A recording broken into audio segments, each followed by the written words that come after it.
We have Narelle Moraliotta, who's a senior lecturer in the Department of Politics and International Relations at Monash University. We have Nicholas Barry, who is a senior lecturer in the School of Humanities and Social Sciences at La Trobe University. And both Narelle and Nick are originally from Perth, but for some reason they decided to head to Melbourne a few years ago, and I'm sure they're regretting their decision given the weather. In Perth today, Narelle, it's beautiful blue skies and sunny. Anyway, so given the weather and the contrasting lockdown experiences that we've had in Perth versus Melbourne, I'm sure they're regretting that decision, but at least they'll get a feel for Perth by doing the presentation today virtually. The third speaker is Zim Wakora, who's a senior lecturer in politics and policy studies at Deakin University, also in Melbourne. Narelle will explain how the team is going to divide their speaking responsibilities on this interesting topic of how a seemingly simple administrative instrument, i.e. cabinet manuals, can have important implications for the exercise of power within democracies operating in the Westminster tradition. I'll let Narelle explain who's going to say what and when. So thank you to the team for agreeing to present at today's Curtin Corner, and we're looking forward to your presentation. I'm now going to hand over to Narelle, who can take us through it. Over to you, Narelle. Here I come. I'm just going to share my screen. All right. How's that? I'm hoping everyone can hear and see me. Good, great. Look, I just want to begin the presentation by thanking John Phillimore for the kind invitation to present our research at the Curtin Corner, and also to Lisa Duplock for all of her assistance with organising this event and helping us to kind of manage the technology. The focus of today's presentation is on cabinet rulebooks in Westminster democracies. And before I say too much about this, I just want to make a couple of quick points. The first thing, and John has already pointed to this, this is pretty much a collaborative endeavour. The team is composed of myself, Nicholas Barry and Zim Wakora. Now, in terms of how we plan to deliver this presentation, we've assigned our presentation duties accordingly. I'll provide an overview of the project before handing over to Zim, who will then detail some of the more interesting conclusions that we have drawn from our study thus far, and then Nicholas will lead the question and answer session. I also wish to stress too that we're genuinely interested in your comments and your comments on our research. So your feedback is very much welcome, because we genuinely do believe the only way to strengthen our research is to engage with other people and their ideas and thinking on this topic. All right. So I'll start with the basics. What are cabinet rulebooks and why are they worthy of attention? So cabinet rulebooks refer to documents that set out the procedures for the inner workings of arguably the most important decision-making unit of the state, which is of course the cabinet. Now these rulebooks can address some fairly routine matters, such as how cabinet meetings are structured, the form of cabinet submissions, who is permitted to attend cabinet meetings, who can speak and when, and how decisions are made. Now, in addition to this, these rule books set out broader principles that are meant to prescribe the behaviour and the interactions of cabinet members. And so these principles are derived from important and long-standing constitutional conventions pertaining to the executive branch. So conventions such as Cabinet Solidarity, the Office of the Prime Minister, and Ministerial Responsibility. Now, there are several reasons why we think these rule books matter. Firstly, these rule books are just interesting from a research perspective because they do provide us with a rich source of information about the workings of modern cabinets. So up until fairly recently, the rules for the operation of Westminster cabinets, as against the conventions, I should say, of cabinet government, were largely unknown. What little we did know about how cabinets operated were drawn mostly from the insights found in the published biographies and diaries of former cabinet ministers. Now, while these accounts have been really instructive, they can only tell us something about the way that a particular cabinet operated, and even then only really from the perspective of the protagonist. So gaps in our understanding about the way that cabinets operated or have operated is really partly a function of the fact that cabinet is by its nature a secretive institution, a characteristic which is considered necessary and even desirable given important matters that it kind of wrestles with. But of course the downside for us is we don't always know a great deal about what it does and how it kind of conducts its business. But the other reason why we don't know things about Cabinet is because actually there wasn't a whole heap for us to study up until the appearance of these Cabinet rule books.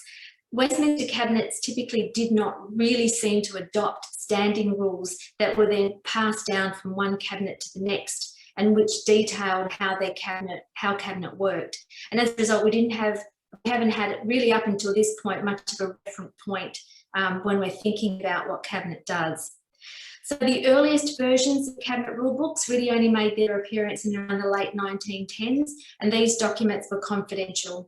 So it was only really been in the last 3 decades or so that these rule books have been adopted more widely. So we've seen other kind of countries, Westminster democracies, develop their own rule books and have made them accessible to the public.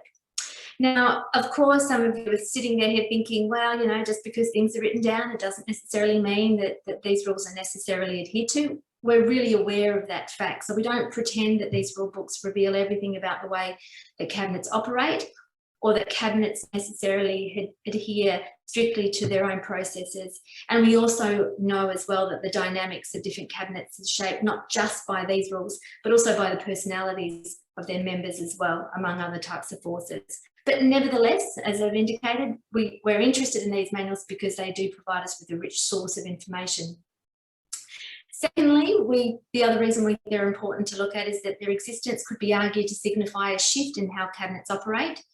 So generally speaking, and certainly prior to the emergence of these rule books, Cabinets in Westminster parliamentary settings seem to adopt what appeared to be a somewhat laissez-faire approach to devising procedures for Cabinet deliberations. And Cabinet rules tended to be fairly particular to each Cabinet and Prime Minister. However, with the emergence of these rule books, they kind of break with this by setting out the processes for deliberation and decision-making that are structured and detailed and permanent, in that they're contained in a form that can be handed down from one government to the next, or from one Cabinet to the next. Moreover, and consistent with historian Linda Colley's assessment of written constitutions as a type of political technology, we believe that this phrase also captures something important about Cabinet rule books. So these rule books, we think, are a device for directing political operations and realising a given end. So basically, these Cabinet rule books are not accidents of nature, but they were devised to serve a purpose, even if the specific purpose for which they might have been initially intended has potentially changed over time. Now, a third reason that these rule books are interesting is that they reflect something of a shift in the approach to constitutional conventions in Westminster democracies, in that they formalise important conventions in relation to Cabinet. So constitutional conventions are rarely written down in official documents, yet these rule books do exactly that. So now the fact that the Cabinet rule books solemnise some important constitutional conventions has not necessarily, or certainly hasn't altered, I should say, the formal status of these conventions. As things stand, constitutional conventions are not legally binding, but scholars have questioned whether this might change in the longer term. So some have argued that the conventions outlined in these rule books might come to be enforced by the courts. That's pretty speculative, unlikely to happen. Nevertheless, it's been a concern that's been raised in the literature. And others have argued that the formalisation of these conventions might not simply just be kind of recording existing practice, but in the process of doing that, it might also affect the content of these conventions as well. So these are some of the reasons that we think that conventions are kind of worth our time and attention.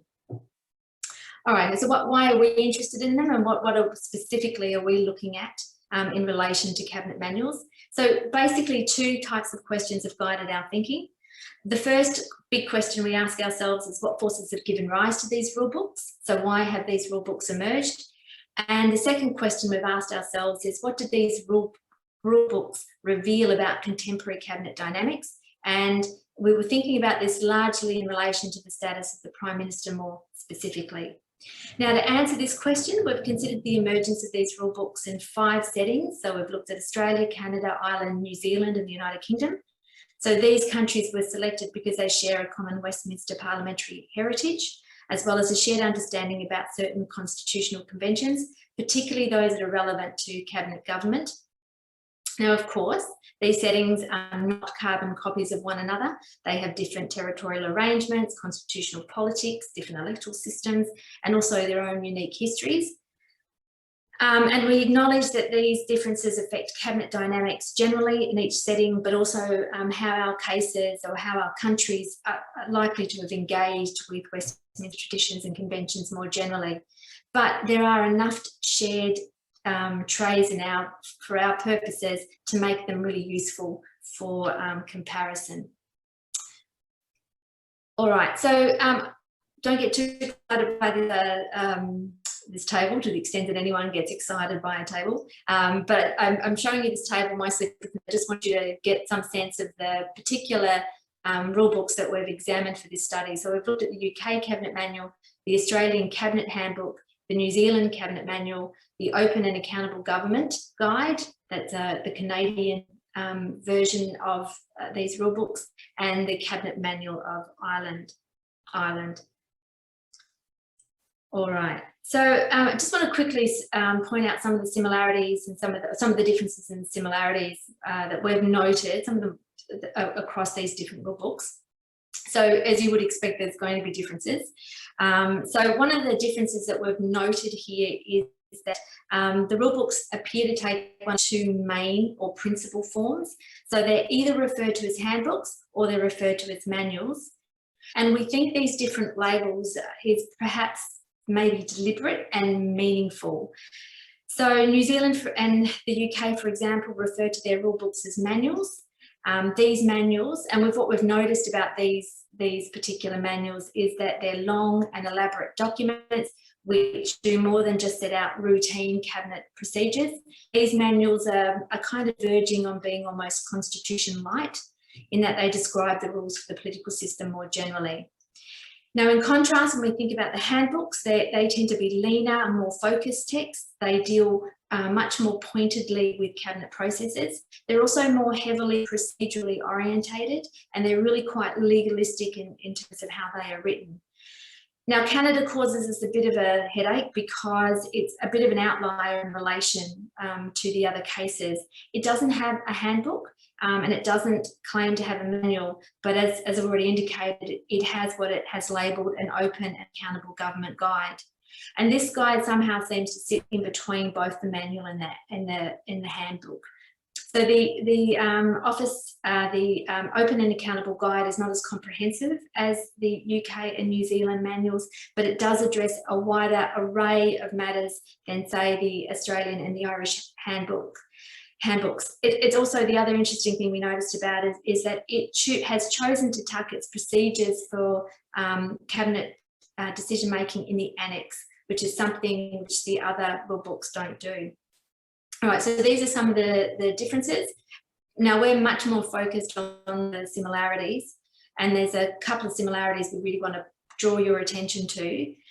The first thing that we've noticed is that these rule books tend to share a common developmental path, even though I should stress that there is some variation in the timing in which the rule books in each setting passed through each of these key stages. So the first step in the development is marked by a process of officialisation. So officialisation essentially involves the earliest efforts to write down the rules, and we see this kind of process begin to unfold in the first setting in around the late 1910s. So the UK is one of the first countries to actually move in this direction. Now, the rule books which emerge from these initial efforts are typically compiled by public servants, and the rule books appear to have been used principally by and for the edification of the Cabinet Secretary. So that's the first phase. In the second phase, the rule books are institutionalised, and this particular phase seems to commence in our first case in around the around the time of the Second World War, certainly towards the end of the Second World War. So the rule books at this point are pretty much or quite embryonic in their form, but what we see happen as they kind of begin to institutionalise is the rule books begin to kind of substantially consolidate. We also notice too that in this period the rule books tend to be updated much more regularly, and obviously as a consequence of that, the documents grow more detailed as a result. Importantly, in this phase, the rule books appear to become more deeply integrated into cabinet proceedings, which seems to be caused by prime ministers appearing to take an interest in their use. All right, so that's the second phase. And the final phase is publication, which occurs in around the 1980s. And so in this phase, the rule books are shared with the public. The cabinets weren't always thrilled about sharing these rule books, but they did that nevertheless. And in doing so, the rule books are no longer confidential, but are now available to the general public. All right, so we see this kind of broadly similar developmental path. The second thing that these rule books have in common is the texts make very clear that they are the property of the executive branch. So sure, they've opened up these documents for others to look at, but and you know, the general public is welcome to consult them, but the texts themselves make very clear that only the executive has the authority to amend and to interpret them. So without exception, the rule books, these cabinet rule books, contain a statement that is at pains to emphasise that the text is a matter for the executive and that it has no legal force. All right, so there's some of the similarities and differences that we've identified across the different rule books. All right, I'm just going to quickly respond to the question of why cabinet rule books. Now, I should say that there are several very useful accounts that document the particular circumstances which have given rise to these cabinet rule books in each of our settings. However, what these accounts don't satisfactorily address is why cabinet rule books have emerged across a number of Westminster polities. And we argue that the appearance of these rule books is a response to various governance challenges and the ways in which these challenges have intersected with the nature of Westminster cabinet government. So, for example, we link the formalisation or the officialisation of cabinet rule books to the onset of the growth in government. So as governments assume more and more responsibilities or gradually begin to assume more and more responsibilities, government coordination becomes even more important, leading to a growing emphasis on the importance of predictable and stable rules that will help to facilitate coordination. So Westminster governments begin to respond generally by implementing reforms to manage cabinet business more systematically. And foremost amongst these changes that are kind of gradually implemented in this time is the creation and in some cases the expansion of secretariats to service the cabinet and the prime minister, and with that begins the process of recording cabinet ministers. So in response to these forces and the new personnel that are kind of swept in as a result of the changes that are unleashed, we begin to see that the cabinet rules begin to be written down. All right, the second phase of the institutionalisation of the cabinet rule books is actually linked to the phenomenon, or we link to the phenomenon of the growth of prime ministerial power. So in this context, prime ministerial interest in these rule books, which kind of helped to facilitate this institutionalisation, is likely valued by the prime ministers as another lever or resource that the prime ministers could use to discipline ministers and to control their cabinet processes more effectively and more efficiently. And of course, we link the third phase, the publication of the cabinet rules, we link that to the forces of increased or growing calls for public accountability. So the public release of the rule books was justified as a step towards improving understanding of the processes of cabinet, albeit with the loudest calls for this often coming from outside the government. So we seem to think that there are these kind of broader forces in play which are kind of help to explain why these, where the incentives for our actors to actually get to kind of begin the process of developing these rule books. Right, I'm going to hand over to Zim now.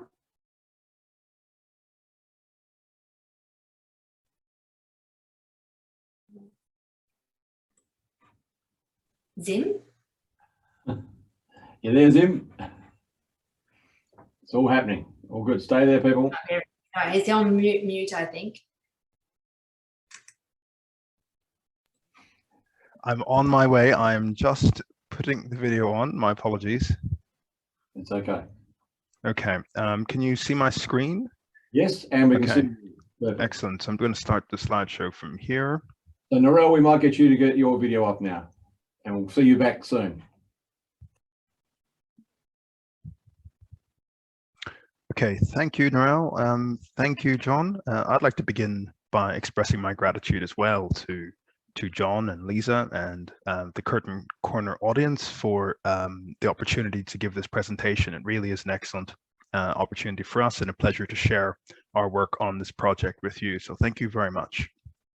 So Noel provided an overview of our comparative work on cabinet manuals and explained our account of how they emerge.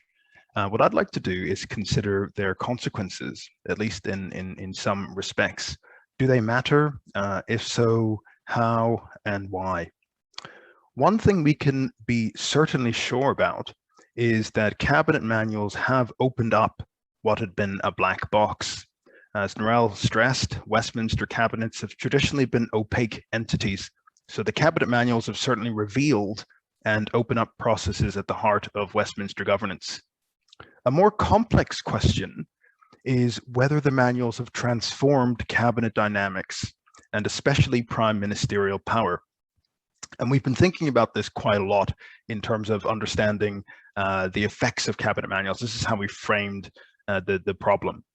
And in this framing, it's a tricky analytical question for a few reasons. First of all, it's difficult to know if there has been a change in prime ministerial power, in cabinet dynamics, given the uncertainties about how the system worked before. So the old system is unclear, it's opaque, so it's hard to know to what extent there has been meaningful change. Secondly, it's very difficult to isolate cabinet manuals from their wider context, and therefore to know whether any supposed effect of a manual is due to it or some other factor in a broader causal web that perhaps includes things like the Prime Minister standing in his or her party, Parliament and the country, and the Prime Minister's personality and leadership styles. So isolating cause and effect is tricky. Thirdly, there's significant potential for variation across countries. So even if we can work out an analytical formula for how and how much cabinet manuals matter, that formula we would expect may be different across countries, and even within countries if we compare administrations and time periods. So those are some of the basic analytical challenges that we've been grappling with in terms of understanding how cabinet manuals have had their effects. And those problems inform our approach to understanding the consequences of cabinet manuals. And so what the basic purpose of our approach is to make the analysis tractable, to make it as simple and analyzable as possible. So for starters, we don't try and estimate the effects of cabinet manuals in general for the whole system as a whole. We just focus very squarely on the cabinet, even though it's quite possible we might inquire into their impact on the relationship between prime ministers in parliament, or how courts interpret what goes on in the political system. We don't think so much about that. We just kind of focus on the cabinet. Furthermore, we don't focus on the actual outcomes of cabinet dynamics. What we do is carefully study each manual and ask in each case what rules were possible in this area of rulemaking. You know, what were the range of possible rules that could have been written down? And what does the selected rule reveal about cabinet dynamics? So what does the rule that was selected tell us? And in particular, does that rule give the Prime Minister more power than any alternative rule? So given the range of possible stipulations, are cabinet manuals set up to maximize the power resources available to a Prime Minister? Of course, the fact that a Prime Minister has been given power resources does not necessarily mean that he or she will necessarily prevail.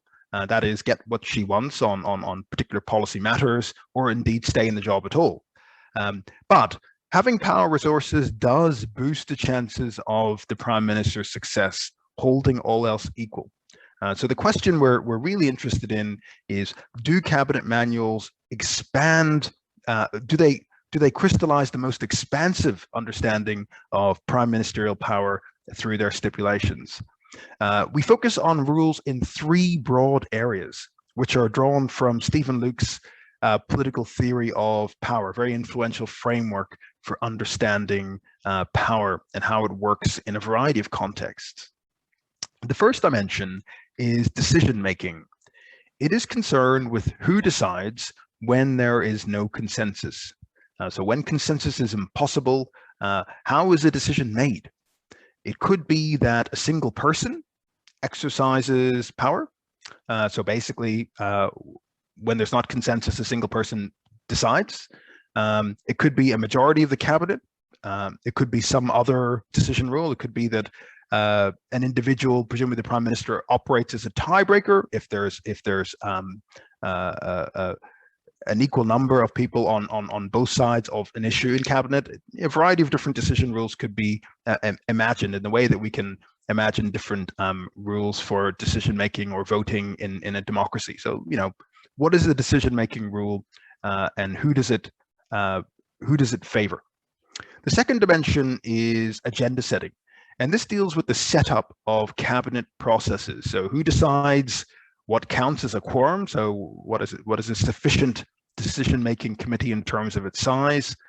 When proposals must be submitted? In what order are they considered? And other such, if you like, formally procedural matters.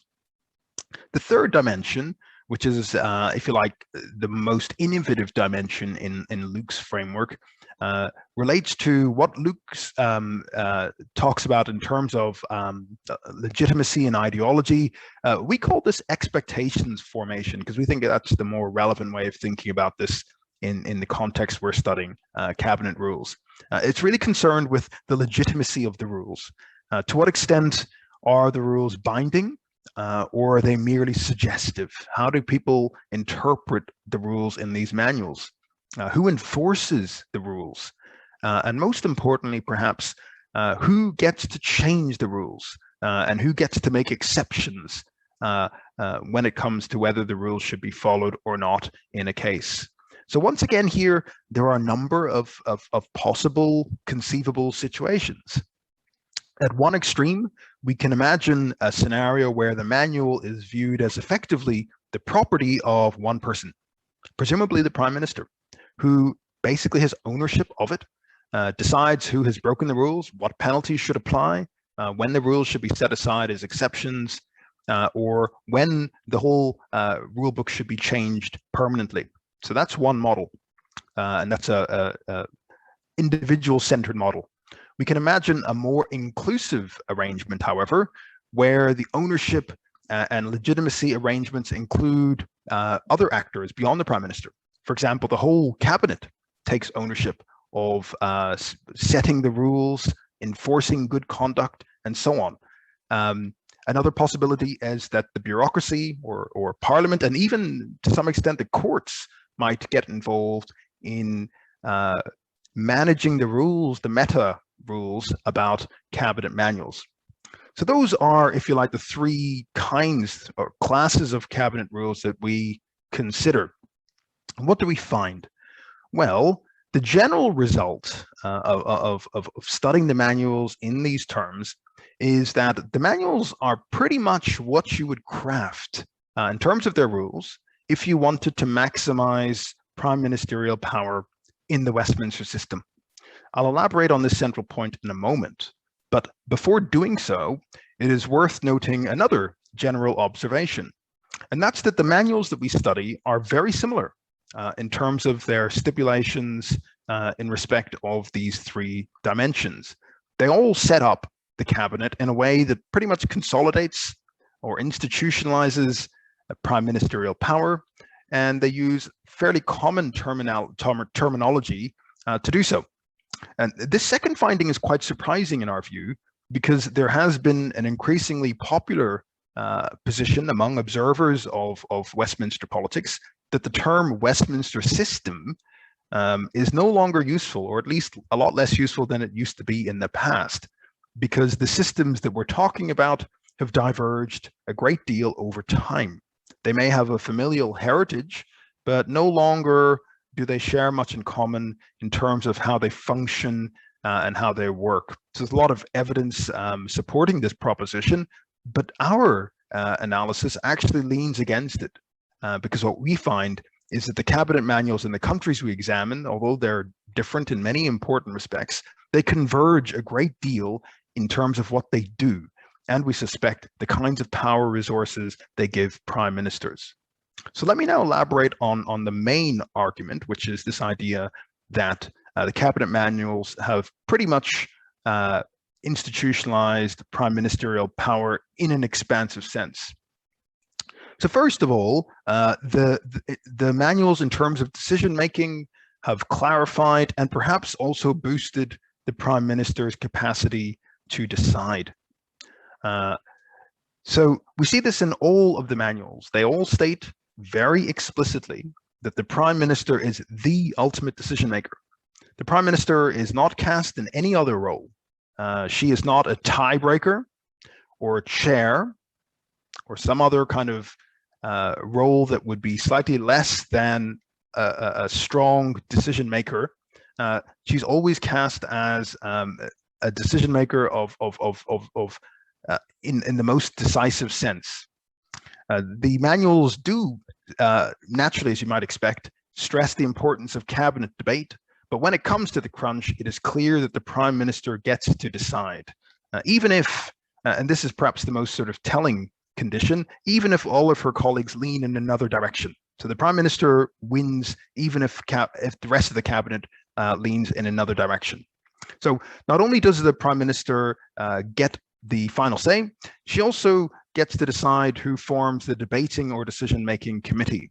Of course, it is well established that prime ministers get to decide who is in cabinet.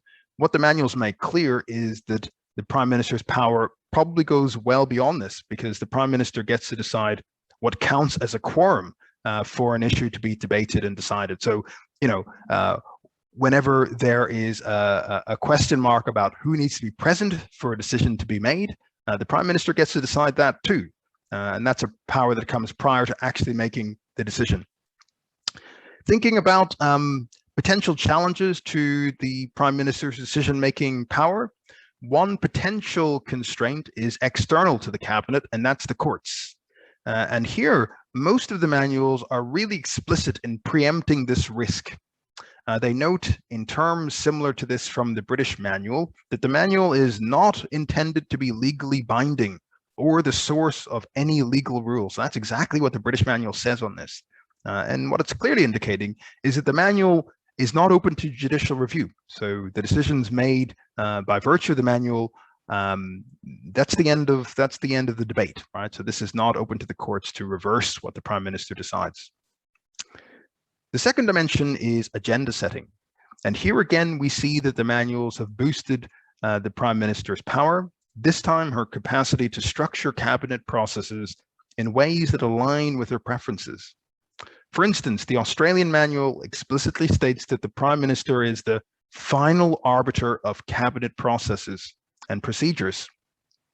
She is, of course, supported by the cabinet secretary, but all contentious procedural issues are decided by the prime minister. The prime minister decides the order of business, how deliberations and decisions are recorded, and when and what exceptions are possible to the standard rules. Perhaps the most important stipulation in this regard is determining ad hoc attendance and participation. So the prime minister can reconfigure the nature of the cabinet discussion by inviting basically whoever he or she wants to be involved in that discussion. We turn to the third dimension. This is the dimension of expectations and legitimacy. It's quite possible that this is where the greatest change may have happened.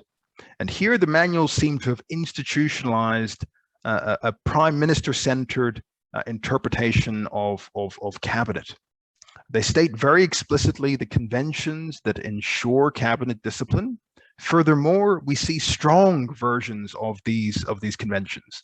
And as we noted earlier, the prime minister is cast as a central decision maker, so cabinet discipline is particularly valuable to her or him.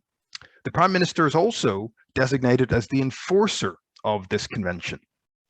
There is, it's important to note, an exception to this discipline rule, which has been introduced in response to the transformation of party systems in several Westminster countries away from solid two-party configurations to systems that generate coalition governments. We've seen this happen most notably in New Zealand following the replacement of the country's electoral system, and also in the UK, though, for very different reasons.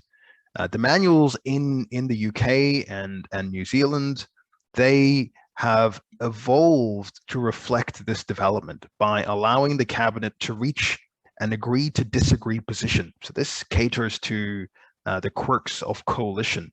But even here, the manuals are very clear about stressing the limits of this exception. This is stated particularly explicitly in the New Zealand manual, which states things like any departure from cabinet collective discipline applies only to the specified issue. So, you know, the cabinet gets to decide on what specific issue they can agree to disagree. Furthermore, it is unacceptable for a minister to take up a position beyond the agreed alternative. So the agree to disagree is not that the cabinet can reach a variety of different positions. No, the cabinet can reach two positions, the position of the major party in the coalition and an alternative position. There is no possibility for a minister to have his or her own conscience decision or dissent from those two poles. So there are limits on the extent to which agree to disagree gives ministers freedom. Finally, and perhaps most importantly, the Prime Minister retains the exclusive right to change the rules. It's very possible that other amendment mechanisms could have been crafted. They certainly can be imagined. These amendment mechanisms might include, for example, the whole of the cabinet, the bureaucracy, parliament, and even the courts. But despite such possibilities, it has become accepted across all of the manuals in all of the countries we study that the amendment power is the Prime Minister's alone. So just a quick recap.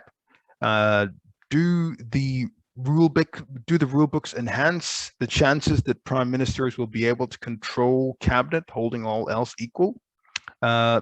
We think the answer is probably yes. And the indications come from studying closely the rules in respect of decision making, agenda setting, and expectations formation. And it's yes across the different Westminster systems that we study as well. So this is not a pattern that varies a lot across countries, which is interesting too, as I noted earlier. So where does this leave us? A few points to conclude. First of all, just revisiting Narelle's introduction, we think that the close study of cabinet manuals represents a very distinctive and potentially useful way to open up and shed light on Westminster systems, how they operate, and we do this over time, so we're interested in their evolution. So it tells us a lot about how they work and how they change. Some of what we will learn, or some of what we are learning, is not new, but in these cases, the cabinet manuals are confirming what we know, or to be more accurate, what we suspected, because that knowledge is often based on accounts that are biography, interviews, soft data from multiple angles, drawn together, rich, but the cabinet manuals provide an alternative basis for knowledge of, if you like, the workings of Westminster systems, which, though we know quite a lot about them, are still mysterious in several important respects. Building on this, the manuals do also help us refine what we know about Westminster.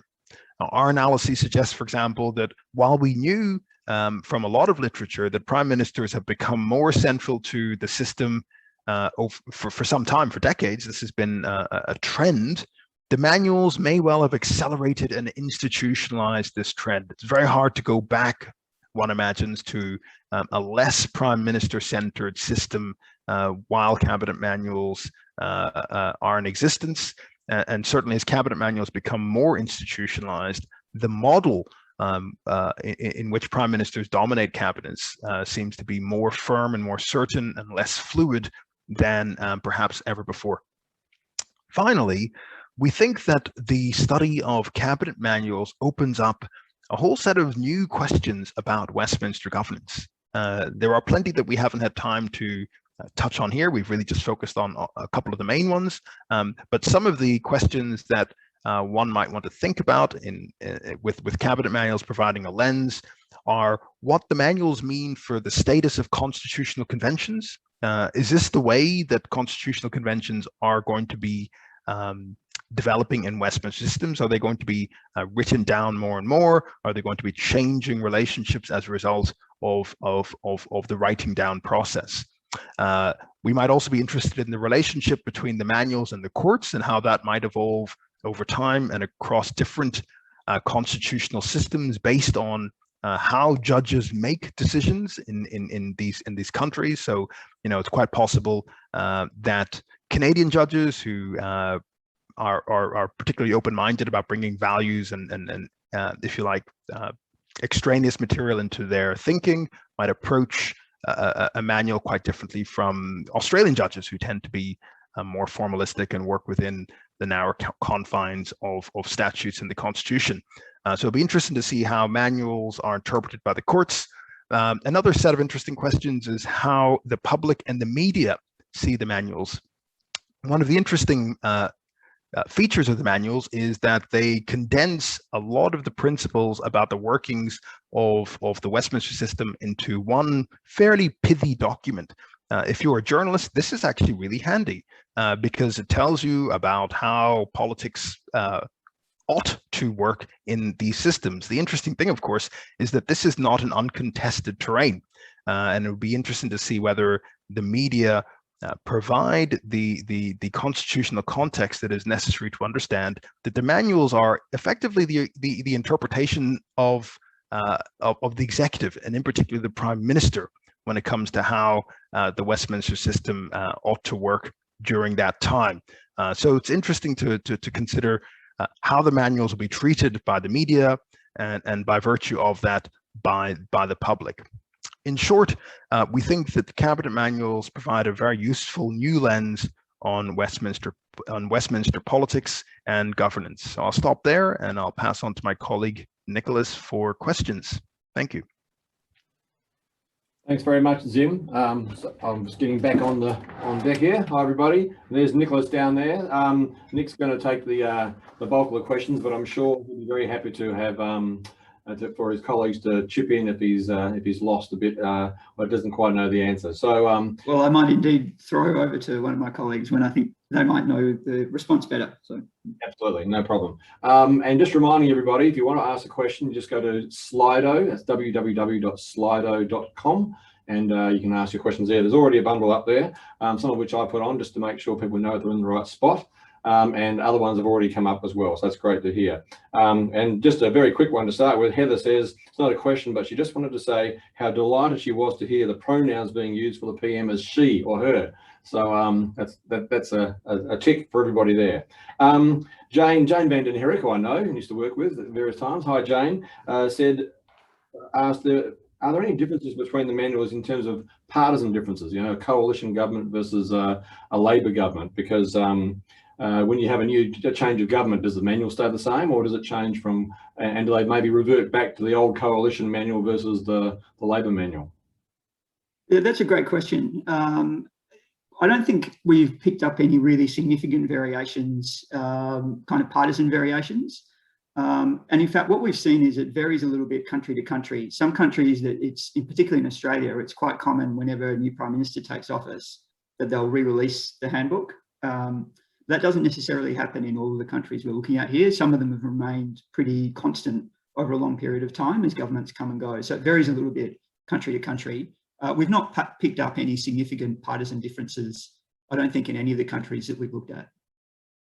Okay, I'll do a quick follow-up to that. And you may not have yet looked at state by state, of course, but Narelle, you'd know that in Western Australia a few years ago, we had a Liberal National Alliance government. It wasn't really a coalition, it was an alliance government, and therefore the National Party ministers in the cabinet were, I think the coalition agreement they struck, or the alliance agreement they struck, basically said that the ministers, if they wanted to, the national ministers could vote against the decision. So if they reached a decision to, I don't know, close down regional railways or something, the national ministers were allowed in Parliament to actually vote against that, even though they'd been in the cabinet. So I'm not sure what the WA cabinet manual says, but that would be an example you'd imagine where partisanship would actually make a difference.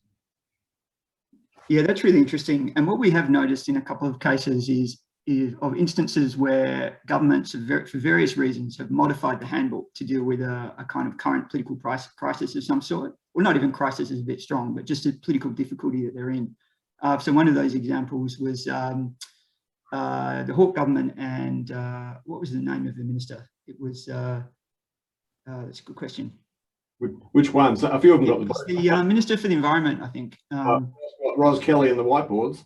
No, it wasn't Ros Kelly and the whiteboards. What they wanted to do with, what they wanted to do though was kind of have a situation where the minister was able to speak out against the cabinet decision in caucus, which goes against kind of Westminster, principles, and they kind of worded the cabinet handbook. They modified it in such a way as to kind of allow this to occur. So we've seen kind of a few instances of like that across the years. I think we've also noticed some of this, Zim, you might want to come in on this point, but around I think in the UK case, the kind of manual came into being. It sort of started off under the Brown Labor government, but then the final thing was actually delivered when there was the coalition government in power, the Conservative-led coalition government. And there were also some changes that were made to the British handbook kind of reflects that creation, reflecting the fact there's a kind of coalition arrangement that came into place at that point. I don't know if you wanted to comment further on that one, Zim. Thanks, Nick. I'll just add one little point, which is that the British manual reflects some of the coalition's concerns about what the Brown government did, particularly as it was leaving power. So one of the new rules in the coalition manual iteration was kind of an extension of election caretaker conventions, saying that no big decisions can be made when you're leaving power, and that's basically a response to how they thought the Brown government sinned on its way out. Okay, thanks. All right, now some other questions we've got here. I don't want to hog it with mine. And actually, somebody asked, why do they call the government, the Morrison government or the Turnbull government or the Turnbull, as opposed to all the members of the Parliament? I mean, I'll do a quick Politics 100 here. The government is the executive branch of government, and the Parliament is the legislative one. So with cabinet government, of course, the government's drawn from the Parliament, but the two have a different role. And so that's what we talk about, the Morrison government. And the Morrison government and the cabinet ministers, they are the ministers of the various departments. The Parliament includes the opposition. So they will have the shadow cabinet who keeps the government ministers to account. So the government and the Parliament are different things. Okay, let's move on. So other questions and things here. One of the ones I was asking was, do cabinet manuals encourage the creation of kitchen cabinets? The whole idea of supposedly Rudd, the GFC, he and Julia Gillard and Lindsay Tanner and Wayne Swan basically ran the country in theory, and then that persisted. My understanding is that the Blair government also had, if you like, a small coterie of key cabinet ministers who do all the things outside the formal confines of cabinet. So therefore, I mean, do these cabinet manuals, are they honoured in the, are they actually honoured, or and what's the status of these kitchen cabinets that basically seem to, from the media's point of view, have all the power? That's a great, really great question. I mean, I might see whether one of my co-authors wants to come in here as well, but I mean, my instinct would be to say that in some ways the flexibility of the documents, as Jim was talking about it, they kind of make clear that these things are ultimately it's a kind of prerogative of the Prime Minister to sort of decide in practice how things are going to run, including the setup of things like cabinet subcommittees and things like that, which I think which kind of feeds into that kitchen cabinet idea. So in a sense, the fact that they are allowing the Prime Minister that degree of flexibility, I think kind of facilitates the emergence of those sorts of things. Yeah, I don't know if Narelle or Zim wanted to come in on that point further. Can I just chip in quickly and say, I suppose the kitchen cabinet idea is really interesting because, the kitchen cabinet is internal, right? So what happens in the kitchen cabinet stays in the kitchen cabinet. As cabinet manuals have become external facing documents, I think prime ministers have wanted to they've wanted to clearly indicate how they want the public to understand what's going on in cabinet, right? So it's a matter of perception, right? So I think it's interesting that the cabinet managers don't talk about special advisors. They don't talk about, you know, the people who are whose status in the Westminster system is grayer. So I think that you know, the reality is that there's a hard constitution, and there's a kitchen cabinet, which is a totally informal set of arrangements, and the cabinet manuals kind of sit in this space in between.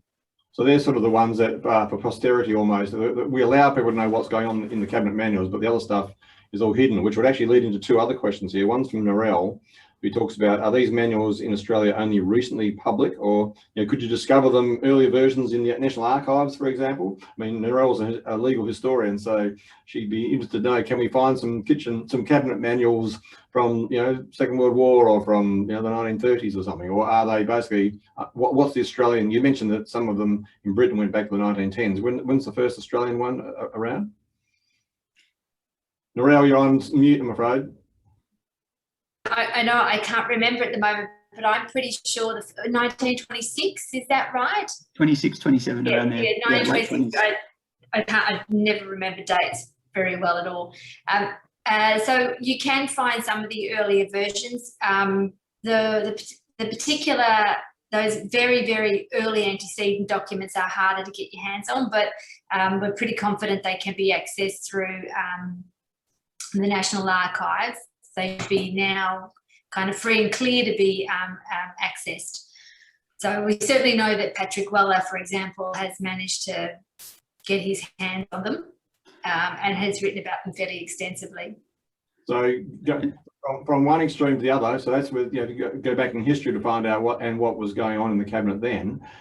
New Zealand, I'm pretty sure this is correct. I mean, I think our information commissioner might be on. She's certainly registered, but Catherine Fletcher, who has been a previous speaker at Curtin Corner, talked about how New Zealand releases their cabinet papers like after a month. I mean, we take 30 years to get our cabinet papers. New Zealand, they do it after a month. Has that had any impact on the cabinet manuals themselves in terms of either being more or less open, or just the manual is very different from the record of the meeting? Yeah, so the record of the meeting is not shared, only the manual is shared. So only the rule books themselves are shared. So yeah, they're not close to being prepared to share the minutes. They will remain, you know. I think in New Zealand they are, though. Isn't that the whole point? New Zealand. Yeah, if we're talking about, sorry, I'm assuming we're talking about Australia. Yeah, no. In that case, is there any difference in the way that the manuals operate, if you like, in New Zealand, for example, given that they're so open compared to Australia, where it's not so open? No, we wouldn't have thought so. That probably is much more relevant if we're thinking about the relationship between different kind of political cultures and their openness. And it's clearly the case that New Zealand is just more open than we are. Sure. So Anonymous asks and says, thank you. Could the Prime Minister's power be better expressed as a power of veto, or a let's not decide today, rather than just getting their way, even if most, you know, even if their colleagues are disagreeing? So does the cabinet minutes or cabinet manual allow the Prime Minister either a veto or the ability to put things off, you know, until they can get their way? What does it say about, you know, if you like, I assume it doesn't talk about majority votes and things like that you might have in a thing to do with a ministerial council, but with the cabinet, there's got to be a decision one way or another. Can the Prime Minister in those manuals put things off until they get their way? Jim, I'll throw that one to you. Thanks, Nick. I think the answer is yes. The Prime Minister has a veto power, and actually much more beyond that. So veto power is the Prime Minister's. In terms of agenda setting, the Prime Minister plays a prominent role, although, you know, the reality is other ministers can propose stuff as well. The Prime Minister gets to decide how that proposal process works. And then, of course, the Prime Minister has the ultimate power of being able to change all of this if it becomes inconvenient. It could be a Prime Minister, wouldn't it? Okay. I mean, one of the things I'm wondering about this in terms of it sort of follows on. It's not one of the questions written down, but I'll move on to it anyway. The role of the Cabinet Secretary. I mean, this became a big issue. Again, sorry to use my West Australian hat here, and Morel might know about this, but we had a Royal Commission here 30 years ago, the WA Inc. Royal Commission, and one of the recommendations there was to make sure the Cabinet Secretary was not a politician, to have them being a public servant, and possibly even akin to being like the Speaker, whereby they could actually like overrule the Prime Minister in terms of the record of the meeting and all those sort of things. So, but I think that's sort of now moved on, and I'm pretty sure our Cabinet Secretary in Western Australia is a politician, and I'm pretty sure the same would be the case in Canberra. It may not be in other countries. So what's the role of the Cabinet Secretary? And if they are indeed a public servant, I mean, do they have the chance to overrule the Prime Minister, or are they basically just at the whim of the Prime Minister? Yeah, it's again a really interesting question. One thing just on Cabinet Secretaries is one of the things that we found when we were trying to explain the emergence of these things is that they often started to emerge around the time public servants started to become institutionalised, around the same time that public servants started to be allowed to attend cabinet meetings, because that decision to actually allow non-politicians or non-parliamentarians, non-ministers into cabinet meetings was a big decision when they made that early on. So what we've sort of noticed is that there is a kind of connection between this and the development of those central agencies servicing the Prime Minister, the development of people who are officially taking cabinet minutes, all those kind of formal kind of bureaucratic developments kind of goes hand in hand with the development of the kind of cabinet manual. I think it varies. So my instinct would be, I think it varies kind of country to country, the arrangements that are in place regarding the Cabinet Secretary. And that I don't know if Narelle or Zim, do you have a different view on that? I think my sense is it varies depending on the country. But. Look, what is generally true across all of those manuals is all the submissions go through the Cabinet Office, right? So you could probably imagine that there's quite a bit of power associated with the idea that they're the kind of normally the interface between the Minister and the Prime Minister. So we suspect that would give them a significant amount of that if they accidentally lost something or they sent something back because it wasn't formatted correctly. You can imagine that there is some scope here for them to be fairly influential, and they're also responsible in consultation with generally with the Prime Minister for shaping the agenda for any given meeting. Again, so not an insignificant, power. So something they do normally in partnership with the Prime Minister. That's another reason why the question of whether is the Cabinet Minister's role, is the Cabinet Secretary's role a Prime Minister's a political role, a politician, or a public servant? Because if it's a public servant, that gatekeeping role would indicate the traditional, this issue of administration versus politics. It shows that the public service, the bureaucracy, still has a pretty important role. If it's run by, if it's a politician, at the whim of the Prime Ministers, at the behest of the Prime Minister, they've appointed them at the position, they're not going to be so tough, I assume, in terms of, everyone else has to get their papers in 10 days before, but the Prime Minister can just walk it in sort of, 5 minutes before. So what's I don't know, do the Cabinet manuals, I assume they must specify whether the Cabinet Secretary is a politician or a public servant? No. They don't? Look, not from memory. I have to say it's been a little while since I last had a really good look, but for memory, no. There's no reference to who the Cabinet Secretary, if the Cabinet Secretary is meant to be a particular person pulled from a particular part of society. That's an interesting one. We might look into that a little bit more just to check, but I think that Narelle's right about that. I think it's in general, I don't think they state that in any detail. One thing just on the walking in, what they also do make clear is that the PM has the capacity to basically decide to introduce something, essentially as you just described, John. Basically, if they decide that it should be heard, then they will basically bypass what the procedure is supposed to be and just introduce it. So I think most of them are pretty clear that capacity exists as well.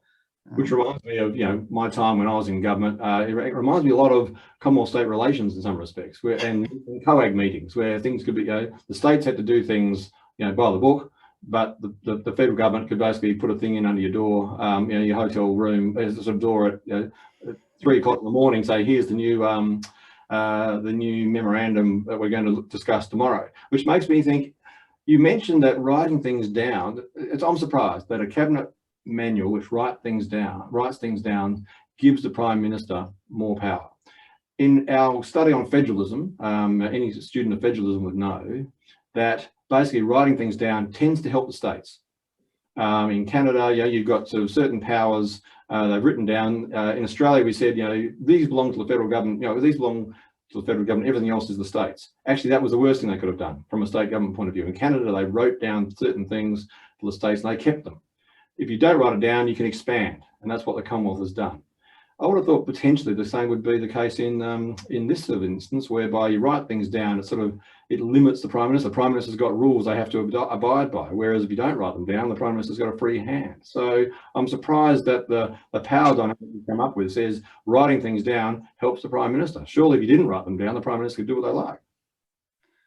Well, that's actually really great, I think, John, because it means our conclusion is also contrary to what you might expect. So that's something very welcome. I mean, in a sense, this also feeds into the idea that they essentially become tools. I mean, I think it also goes back to that story about how these things are created, because they emerge from the centre. Although they are setting down rules, which you think might actually advantage ministers in certain ways, they're ultimately, because they're products of the centre, they're also operating in the interests of the centre. And I think that's reflected in the kind of analysis that Zim went through as well, that kind of illustrates the way that the rules are actually set up in such a way as to empower the Prime Minister in this way. It's interesting to think about whether they, it's perhaps not surprising when you think about the origins of it, that that's in a sense what you end up seeing from it. I was just going to say, it'd be interesting to think about whether would they have been prepared to come up with a systematic set of rules that actually constrain their authority? And, instinct is to say probably not. So that's kind of, I think, why kind of getting into the weeds of looking at the details of these things is actually quite useful, because it actually illustrates the ways in which it does kind of centralise power in that way. Another thing about written rules, I was just thinking, ministerial codes of conduct, they're written down, and they're notoriously rubbery. We know that. You don't get sacked if you break the code of conduct unless the Prime Minister thinks politically there's a good reason to sack you.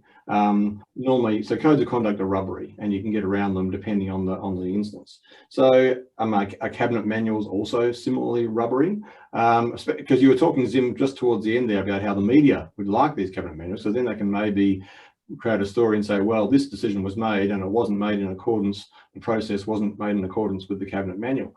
I mean, is there any consequence to that? So I'm just wondering to what extent, again, writing things down can get you into trouble. So is there any examples, either in Australia or other Westminster systems, where the mere fact of writing down a process has caused the cabinet and or the Prime Minister some trouble?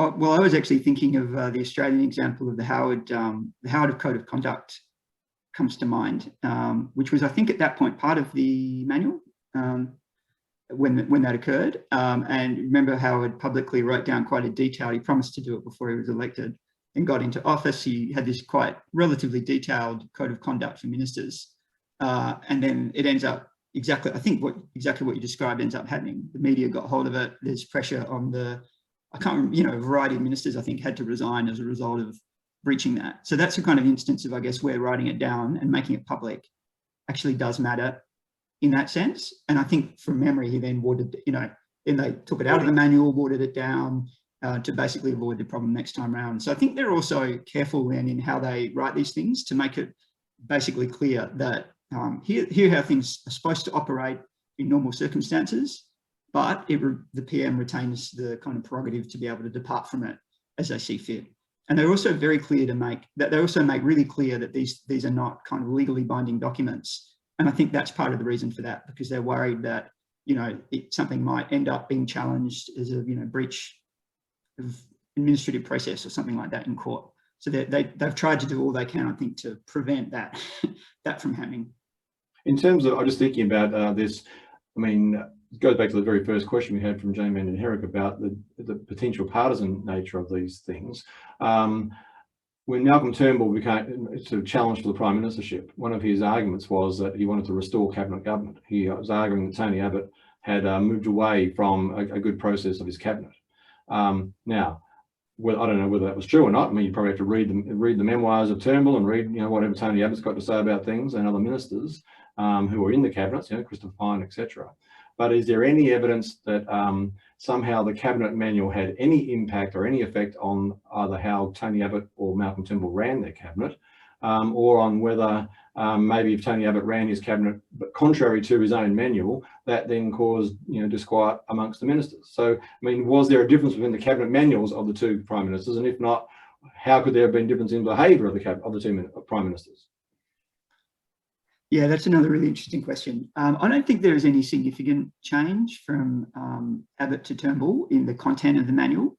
What's really interesting though, and I think it's the same thing if you go to Morrison as well, it's the same thing. What's really interesting though in the Australian case is every time there's a change in Prime Minister, they produce a new manual with a forward by the new PM.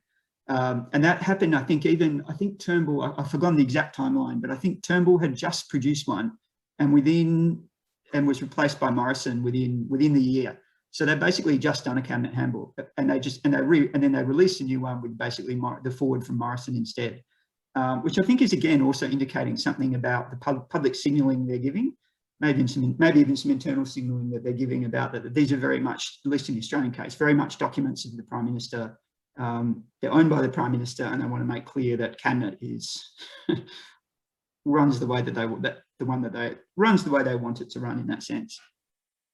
Yeah, but I don't think there's any significant variation in content from PM to PM in that way. Right. Okay. As Nick has pointed out, there was just a change in the preface. So in the preface, what you'll see is they'll outline a different set of expectations or outline their particular expectations for how they want the cabinet to operate. It does get really difficult for us to measure effects in the sense of how it may be affect. I realise that sounds it'd be nice to be able to say definitively that there were these significant differences and they're all down to the manual, but nevertheless, trying to measure that can be a little bit tricky from where we sit. But we do see them stamp their authority over them.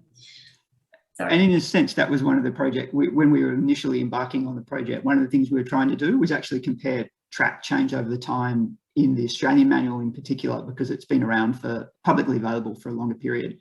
But as well as being hard to do, we were kind of also discovering that there weren't probably really enough really significant shifts to make it, I think, worth pursuing that kind of avenue of inquiry. It's a bit like the names of ministerial portfolios. I mean, some people make a mini career out of trying to track all the changes in ministerial portfolios, even if it doesn't actually make much difference, except that it is a signalling device. So it's from what you're saying, the cabinet manuals are not being used as a signalling device by an incoming prime minister, particularly. Whereas, of course, you could. I mean, like, it would have been a perfectly sensible thing, you'd imagine, for Malcolm Turnbull to change the cabinet manual, highlight it somewhere to sort of show, look, I'm a believer in cabinet government and good process, i.e. the other guy wasn't, as opposed to just leaving it as it is and just changing the picture on the forward. Well, it's a bit difficult to reach in and fiddle with the conventions of responsible government, because those conventions are represented in the document. So you would be a very bold prime minister to go in and say, well, I'm now going to rewrite these particular sections in a way that reflects my personal taste, as against in a way that's kind of consistent with the broader principles. So I think that's part of the reason why it can get a bit tricky if what you're trying to signal to the public more broadly is that you're a government that's interested in cabinet government. The principles are definitely there; they're represented in the manuals.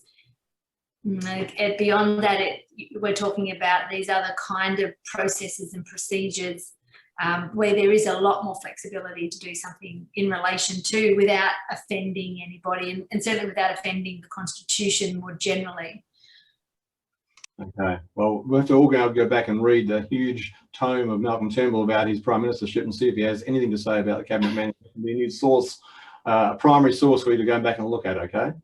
Look, I think we've run out of questions, and you guys it's 8:15 almost in Melbourne, so you guys are doing very well to still be active and responding. So I think we should probably give you the weekend off now. And on behalf of people here at Curtin Corner at the JCIPP, and to all those people who are still watching, thank you for attending. Thank you guys for presenting. It was great. We'll put the presentation, as I said, up on our website in the next few days, both the PowerPoints and also this Q&A. And hopefully the Q&A gave you guys, Nick, Zim and Narelle, some things to think about, and which, as you write up your papers and talk about these things. So on behalf of JCIPP, thank you. And to those of you watching, we're having a little bit of a break. We'll be back on the 30th of July for our next Curtin Corner. We take a break over the semester. So have a good weekend, have a good few weeks, and we'll see you in just over a month's time. So thanks everybody, and see you later. Bye. Thanks, John. Thanks.